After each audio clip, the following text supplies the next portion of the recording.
Alors, bonjour les étudiants. Donc ici, on va voir un petit peu comment les éléments interviennent entre notions de personnalité, d'identité, de discipline scolaire ou de discipline personnelle, et aussi au niveau moral. Alors, la question qui est surtout en jeu ici, c'est la question du soi de l'individu. Du passage de l'enfance à l'adolescence, ce qui va surtout évoluer, c'est que l'enfant va passer de perception extrinsèque par rapport au soi vers une perception plutôt intrinsèque. Donc, d'un enfant plus jeune qui va dire qui es-tu, il va répondre je m'appelle Marc et c'est moi qui cours le plus vite dans la classe. Eh bien, un adolescent va répondre autrement, il va dire je m'appelle Marc et je suis quelqu'un plutôt de rêveur, d'empathique.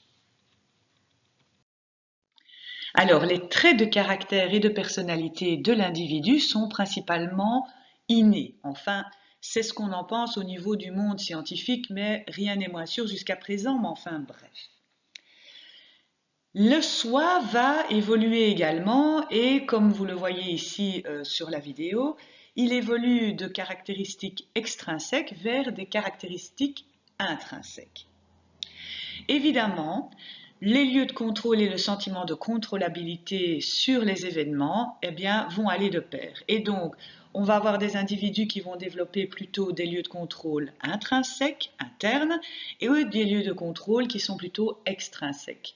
Cela va avoir une forte influence sur le sentiment de contrôlabilité comme le décrit Vio dans les théories sur la motivation scolaire. Et donc, on va avoir des gens qui vont avoir une confiance en soi plus développée ou une confiance en soi moins développée en fonction qu'il pensera que son lieu de contrôle est plus interne ou plus externe.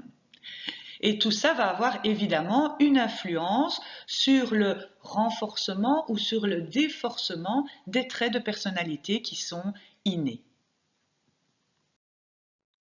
Alors, que ce soit au niveau social ou au niveau moral, les choses évoluent comme le développement cognitif que nous avons vu au bloc 1 avec Piaget. Donc l'enfant synthétise la réalité sociale en organisation cognitive comme des fiches techniques ou images mentales à utiliser pour faire toutes les expériences imposées par le contact avec les autres. Autrement dit, il assimile, il accommode des schèmes. Le but ultime de cette manœuvre, de cet apprentissage, est évidemment d'être aimé, d'être reconnu, de faire partie d'un groupe social et d'y jouer un rôle. Donc là, on peut faire la référence à la pyramide de Maslow avec les différents besoins et également avec le besoin que tout individu a pour s'intégrer socialement dans le contrôle du ça par le développement du moi et du surmoi. Au fur et à mesure qu'il grandit, donc, l'enfant va devenir de plus en plus précis, de plus en plus nuancé. Il va prendre en compte plusieurs critères d'évaluation pour apprécier une situation moralement, socialement, etc., etc. C'est comme ça qu'un jeune enfant, par exemple, peut venir vers vous en vous donnant un bisou juste pour avoir un sourire ou un bonbon.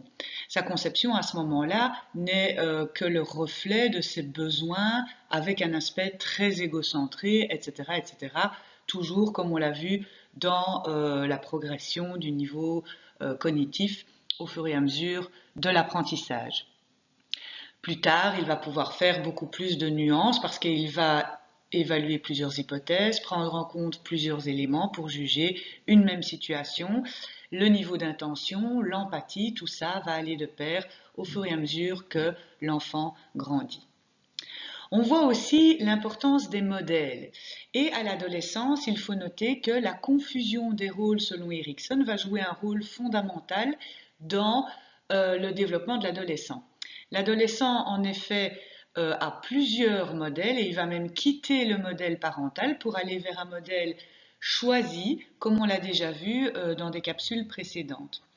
Ce modèle choisi va lui donner aussi d'autres ouvertures sur la moralité et sur les valeurs. Valeurs qu'on sait qu'il va adopter, abandonner, essayer, jusqu'à ce qu'il trouve une sorte de cohérence entre ce qu'il a reçu dans les modèles parentaux et familiaux dans le microsystème, et puis il va évoluer tout doucement vers des systèmes beaucoup plus éloignés de lui.